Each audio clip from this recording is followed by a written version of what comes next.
Students, आज मैं आपको एक्सरसाइज 3.5 के बारे में बताऊंगी। इसका क्वेश्चन नंबर 1 है, find the LCM of the given number by finding their common multiples. अब आपने इसके क्या करना है, कॉमन मल्टीपल से इसका एलसीएम फाइंड करना है। तो सबसे पहले क्वेश्चन नंबर 1 है 2, इसका पार्ट 1 है 2, 4। तो आपने सबसे पहले 2 और 4 के क्या लिखने हैं, मल्टीपल्स लिखने हैं। तो 2 के मल्टीपल्स क्या होंगे, जैसे ये यानी कि इसका टेबल्स करना है। ये 2 2s are 4, यानी कि अपने इसके टेबल के साथ यानी कि यहाँ से आपने इसके 2 4 2s are 4 6 8 10। इसी तरह आपने क्या करना है, ये 2 6 इसका आपने टेबल जो है रीड करना है। 2 6 are 12 2 7 are 14। इसी तरह आपने सारा करते जाना, सो ऑन, यानी कि आप इसके ऊपर कॉमा इन्वर्टेड कॉमास, ये कॉमास लगा दें। तो उसके बाद इसी तरह आपने 4 की 4 1s are 4 4 2s are 8 4 3s are 12 4 4s are 16 4 5s are 20।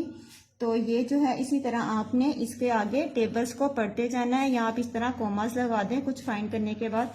अब आपने इसके कॉमन मल्टीपल्स जो है लिखने हैं, कॉमन।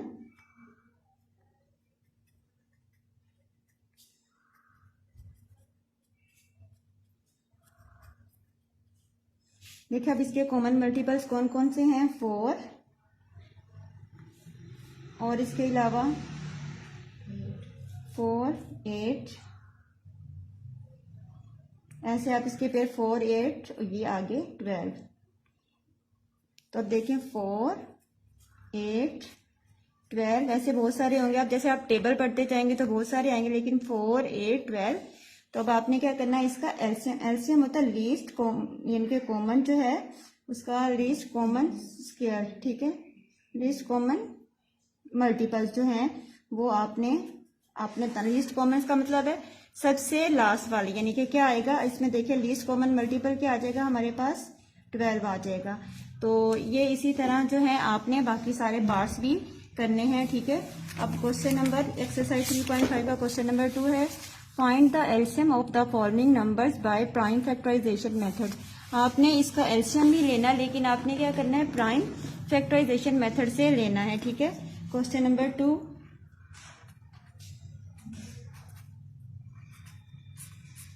इसका पार्ट 1 क्या है, 18 और 24। तो अब आपने इसका प्राइम फैक्टराइजेशन मेथड ये है, आपने अपने लाइन लगानी है, यहाँ पे क्या लिखना है 18, ऐसे आपने इसके ऊपर टेबल पढ़ना है, यानी कि डिवाइड करना है। 2 9s are 18, उसके बाद 3 पे 3 3s are 9 3 1s are 3।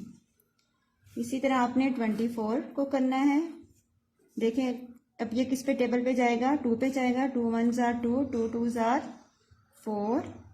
फिर दोबारा अगेन देखें, अब ये 12 है, एंड पे 2 है तो ये 2 पे जाएगा, इवन नंबर है। 2 6 are 12, फिर इवन है तो इवन वैल्यूज हमेशा 2 पे डिवाइड होती हैं। 2 3s are 6, अब 3 आ गया, ऑड है तो ये किस पे डिवाइड होगा, 3 पे।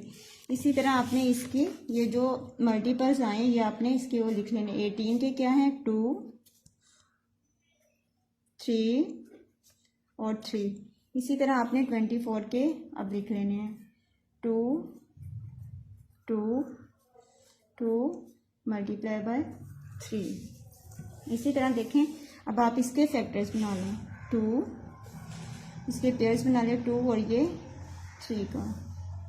तब आपने इसका क्या फाइंड करना है, एलसीएम फाइंड करना है। पहले आप क्या लिखेंगे, कॉमन फैक्टर, जो ये सब इसके कॉमन,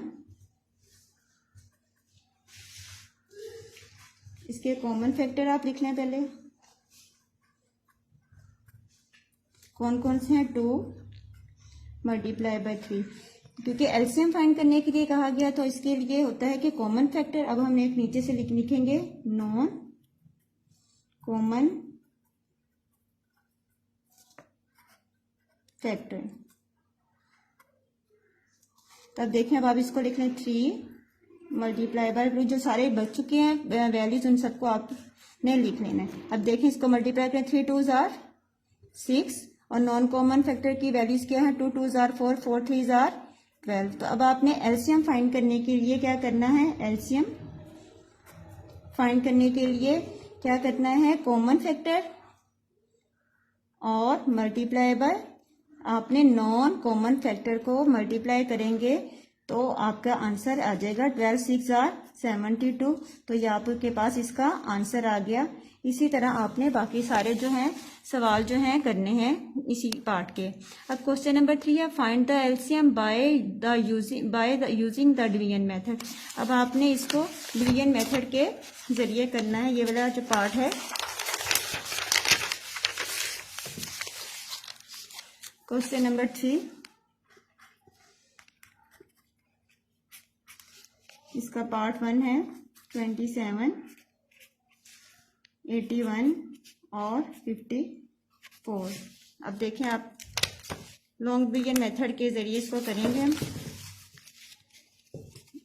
ये ऐसे आपने लाइन लगाई, फिर आपने वैल्यूज लिखनी है, तीनों वैल्यूज को आपने लिख लेना यूं कोमा डाल के। अब आपने सबसे पहले देखना है कि आपने इसको किस पे डिवाइड करना। देखें एंड पे वैल्यूज में देखें कौन इवन वैल्यूज आ रही है, तो इसको सबसे पहले आप किसके पे डिवाइड करेंगे, 2 पे डिवाइड करेंगे। 27 2 पे नहीं जाता है, एज इट इज आ जाएगा 81, लेकिन 54 डिवाइड हो रहा है, 2 2 जार 4 और 2 7 जार 14। फिर आप लाइन लगाएंगे। अब देखें ये 2 पे नहीं जा रही, सब जो है एंड पे ऑड वैल्यूज है, तो ऑड नंबर्स हमेशा 3 पे डिवाइड होते हैं। 3 9 jar 27, 3 2 jar 6, 3 9 jar 3 7 jar 21, 3 9 jar 27। इसी तरह हम आगे करेंगे। देखें अब फिर ये किस पे 3 पे डिवाइड हो रहा है, 3 3 जार 9, 3 9 जार 27, 3 3 जार 9। अब फिर ये 3 पे 3 1 जार 3, 3 3 जार 9, 3 1 जार 3, ये एसिटीज आ जाएगा जो सोल्व हो चुका है। और ये 3 1। अब देखें अब आपका ये कंप्लीट हो गया, सबके नीचे 1 1 आना चाहिए, फिर इसका मतलब है कि आपका सॉल्व हो गया। अब आपने इसका एलसीएम क्या आएगा, 2। ऐसे जो साइड पे वैल्यूज हैं सबको हमने ऐसे लिखना है, 2 को मल्टीप्लाई बाय 3, मल्टीप्लाई का साइन डाल के 1 2 3 4 है, 1 2 3 4 है, ठीक है। अब आपने इसको क्या करना है, मल्टीप्लाई कर लेना है। 2 3 जार 6, 3 6 3 जार 18, 18 को आगे आप देखें 3 से मल्टीप्लाई कर लें, 3 8 जार 24, 3 1 जार 3। अब अगेन क्या बच गया, 3। 54 को अगेन किससे 3 से मल्टीप्लाई करेंगे, 3 4 जार 12, 3 5 जार 16 और ये 6 आ गया, 16 आ गया। ये क्या आ गया, 162 आ गया। तो इसका क्या मतलब है, ये आपने सबको मल्टीप्लाई किया तो 162 आ गया। इसी तरह आपने बाकी जितने भी पार्ट्स हैं ऐसे ही करने हैं। अब आपको मैं क्वेश्चन नंबर 4 के बारे में बताऊँ। 62 आंसर आ गया और ये पूरा पार्ट भी कंप्लीट हो गया। आपने अब क्या करनी है, इन सब क्वेश्चंस की अच्छी सी प्रैक्टिस करनी है। ओके, अल्लाह हाफिज़।